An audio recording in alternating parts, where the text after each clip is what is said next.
Hi everyone, I'm Rosie and this is Mouse, and today I'm going to be taking you on a whistle-stop tour through the life of romantic poet John Keats.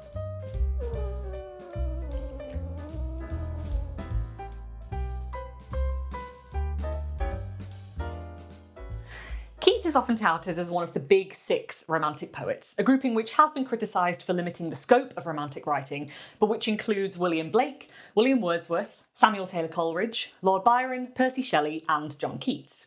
And what's cute is that if you just discount Blake, the rest of the big six, or the big five, become a set of Russian dolls when it comes to their birth and death dates. So Wordsworth was born the earliest in 1770 and died the latest in 1850, then Coleridge, born in 1772, died in 1834, then Byron, then Shelley, until you get to little Keats, who was born on the 31st of October 1795 and died on the 23rd of February 1821. And by all accounts, he was also very physically little, standing at only 5'1". But I digress. Keats lived a very brief life. He was only 25 years old at the time of his death.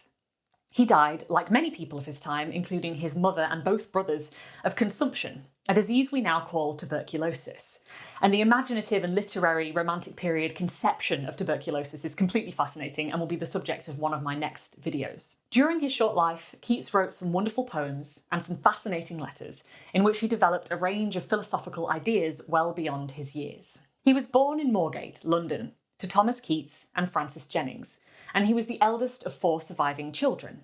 His father was a livery stable keeper at the Swan and Hoop, later known as Keats's Livery Stables, and as such, Keats, his brothers George and Tom, and his sister Fanny grew up in relative financial comfort.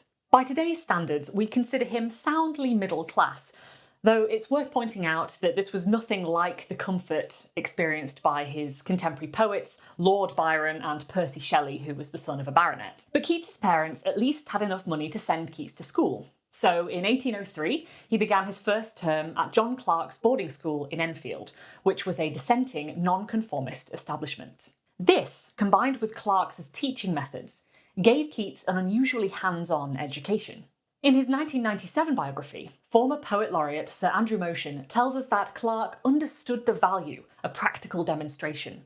He gave lessons in basic anatomy by dragging a skeleton into his classroom, illustrated theories of migration by taking his pupils outside during the autumn and pointing out the swallows gathering on the roof of the schoolhouse, explained centrifugal force by twirling mop heads, taught the configurations of the solar system by forming his pupils into a human orrery. That's where a pupil would stand in for each planet and run round a tree in the school's yard or something to mimic their different orbit paths and speeds. I was actually witness to a human orrery at one of the annual Keats conferences a few years back, where everybody was running around a plum tree in the garden at Keats' house in Hampstead, though it wasn't the plum tree under which Keats allegedly wrote his famous poem, Ode to a Nightingale, because evidently plum trees don't really live that long. Professor Nicholas Rowe, of the University of St Andrews, author of John Keats, A New Life, explains how Enfield was crucial to the formation of Keats's genius. Here, the poet of Endymion and Hyperion could actually become the moon, or the sun, or a planet. He could hurtle across space like a comet, or feel himself a bright star, steadfast while the universe moved around him. But things were to take a turn for the worse. Only a year later, in 1804, Keats's father, Thomas, died after being thrown from his horse. His mother, Frances, remarried very quickly and then went AWOL, leaving Keats and his siblings to be raised by their grandparents. When his mother eventually returned in 1809, after a 5-year absence, it wouldn't be for long. She died only a year later from consumption. Keats nursed her throughout and by some accounts became very possessive of her. Motion tells us that there was something passionate and unstable about Keats as a little boy, and something about his relationship with his mother, which mingled love with anxiety. In his later relationships with women, and especially Fanny Brawne, this mixture grew much more pronounced. In his treatment of female characters in his poems, it's unmistakable. But before Keats started writing poems, he went down an altogether very different career path. Now, one thing you might be surprised to learn about Keats is that before he decided to pursue a career as a poet, he trained in the medical profession. After having been apprenticed to an apothecary, on October 1st, 1815, Keats enrolled at Guy's Hospital, London. The hospital was, and still is, a teaching hospital, and you'll find a statue of Keats in the hospital grounds, chilling with a book in hand. During his time at Guy's, Keats signed up for lots of different classes, including one called Anatomy and the Operations of Surgery, which suggests he may have had early ambitions of studying to become a surgeon. He would attend lectures, make hospital rounds, practice dissecting corpses, examine body parts, and assist with surgeries. As you might imagine, this was all very gruesome. In less than a month after he enrolled at Guy's, Keats was appointed as one of 5 dressers to the surgeon William Lucas, a role that meant his time at the hospital became more work-intensive, practical, and grisly. One of his roles as dresser, or surgeon's assistant, was to hold a patient down while they were being operated on, and of course these were operations performed without the help of modern anaesthetics. Keats was embarking on what could have been a promising career in medicine. He did well in his exams and seems to have set out with bright ambitions. In 1816 he received his apothecary's licence. But not long after, he decided to give up his medical training and pursue poetry instead. It satisfies a certain public perception of Keats as the fragile, sensitive, romantic poet that he gave up medicine because he wasn't hardy enough and couldn't handle the gruesome nature of treating and operating on patients without anaesthetic in an environment where infection was rife and there was little understanding of how diseases developed and caused the symptoms that they did. But clearly he had a stomach for these things, or he wouldn't have stuck it out for as long as he did. My view is that his decision to give up medicine for poetry has to do with a combination of factors. As Rose suggests, perhaps Keats grew weary of witnessing so much suffering.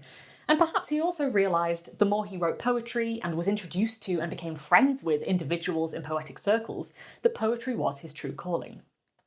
One individual who had a big influence on Keats and encouraged his poetry was Leigh Hunt, poet, essayist and editor who held strong anti-government views. Hunt, with his brother John, began radical periodical The Examiner in 1808, and in 1813 both brothers were imprisoned for an attack on the Prince Regent. Motion tells us that Hunt sold 10,000 copies of The Examiner on the day his sentence was passed, and his cell immediately became a shrine for all the leading radicals of the day. So Keats meets Hunt, and Hunt takes Keats under his wing, publishes his first poem in The Examiner, and introduces him to a new and exciting literary circle, including the likes of Percy Shelley, B.R. Haydon the painter, and John Hamilton Reynolds, who would become Keats's close friend. So Keats begins writing more poetry, and it's from this period, around 1816 to 1817, that our record of his letters fills out a bit. We've got access to more of them, and they start getting especially interesting.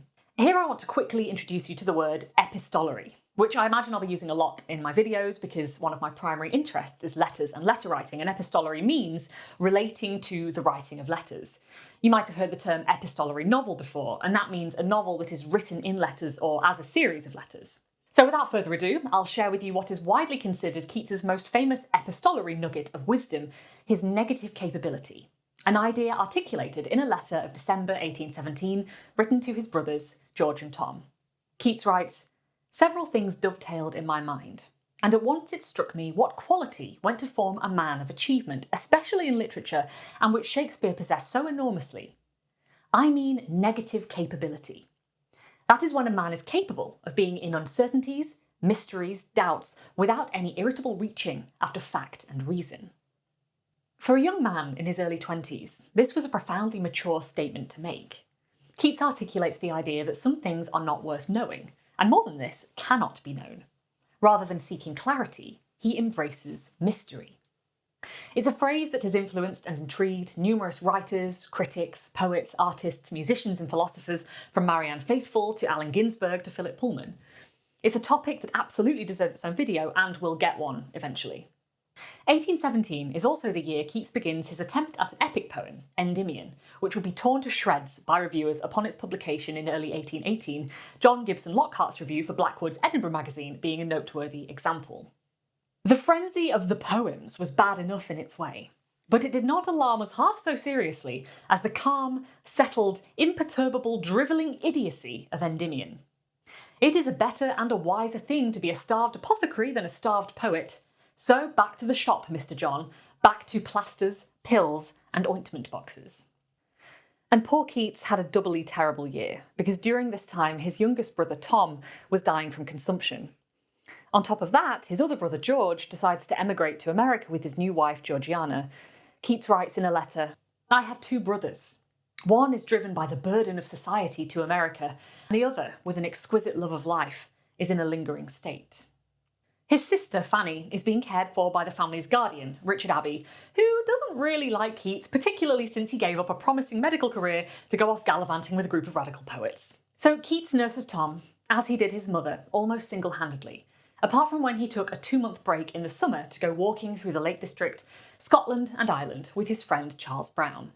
When he got back from the walking tour, he moved in with Tom and nursed him constantly until he died in December 1818, aged only 19 years old. It's at this point that Keats's friend Charles Brown swoops in and offers Keats a place to live, and that's Wentworth Place, known today as Keats' house. So Keats and Brown live in one half of the house and the Dilke family live on the other side. But in 1819, the Dilkes move out and in move the Brauns. And here Keats meets Fanny Braun, the woman he would fall in love with and write a beautiful sonnet for, as well as some incredibly possessive letters too. He first describes her, however, in a letter to George and Georgiana. "Shall I give you Miss Braun? She is about my height, with a fine style of countenance of the lengthened sort. She wants sentiment in every feature.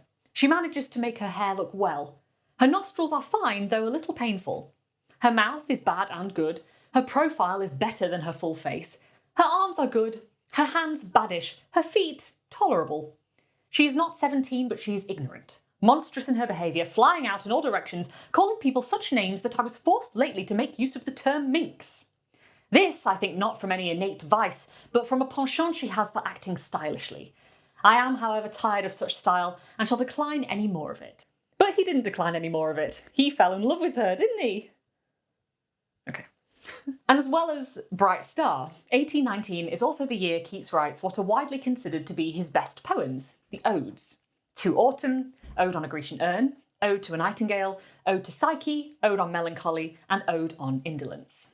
Throughout this period, he also penned Hyperion and later The Fall of Hyperion, 2 more attempts at epic poetry that Keats would eventually abandon. But 1819 is also the year he develops the first sure signs of the consumption that would kill him. According to his first biographer, Richard Monckton Milnes, later Lord Houghton, Keats returned home one night, having ridden on the outside of a stagecoach to save money. He was clearly unwell, and Charles Brown put him to bed, at which time he coughed up some blood and said, "I know the colour of that blood. It is arterial blood. I cannot be deceived in that colour. That drop is my death warrant. I must die." It's decided that Keats should try to shake his illness in a warmer climate, so he travels to Rome with only his friend, the painter Joseph Severn, for company, leaving his other friends, family, and Fanny Braun behind. Nicholas Rowe tells us how Keats coughs up blood with no change for the better, repeatedly enduring the horrors of drowning and suffocation. He's unable to write poetry and can barely write letters. He can't write to Fanny Braun, and Charles Brown becomes his only recipient. On the 1st of November, he writes to Brown, "I am afraid to write to her, to receive a letter from her. To see her handwriting would break my heart. Even to hear of her anyhow, to see her name written would be more than I can bear."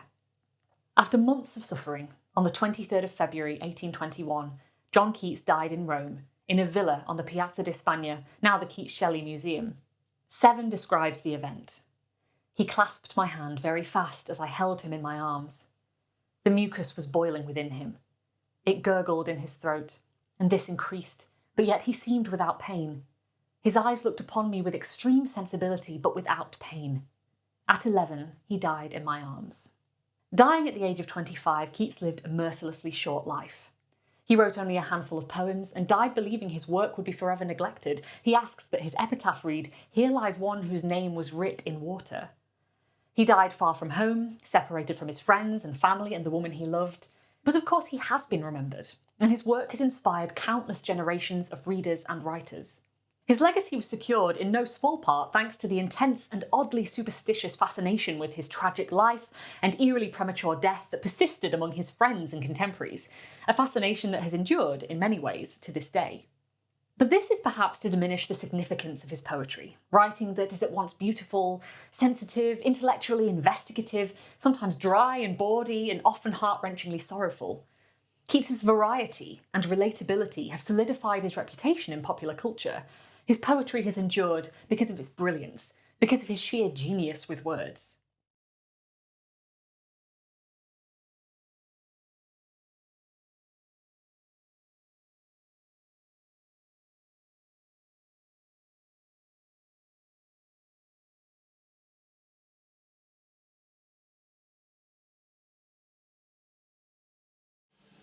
If you've enjoyed this video and want to learn more about literature and literary analysis, including but by no means limited to Keats, and if you enjoyed cats, like, subscribe, hit the bell, and feel free to leave me a comment to let me know what you think. Finally, thank you for watching, and please feel free to share this video with anyone who might find it interesting. And with that, I'll see you in the next video.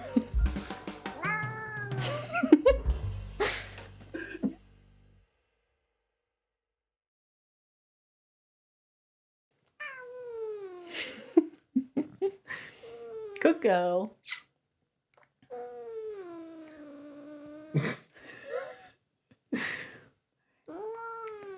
One of his brothers' dresser. For f***'s sake.